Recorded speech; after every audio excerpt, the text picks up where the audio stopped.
Hi, I'm Tina Patterson, clinician with a mission, and I am here in Ratho, Scotland, working with families, teachers, and clinicians, and we've been talking about sleep patterns for children.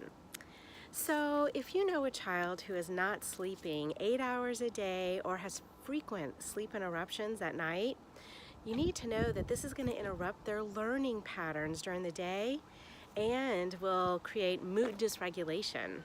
In other words, they'll be kind of moody, a lot of ups and downs, right? So we want to make sure we establish a good sleep routine every evening where there's some quiet time and a pattern of getting ready for rest. And then if that still doesn't work, please talk to your pediatrician about the sleep problems that your child is having. If you need more information about sleep patterns and routines, please contact me. I'm Tina Patterson, clinician with a mission. Visit me on Facebook page or on my YouTube channel. Take care.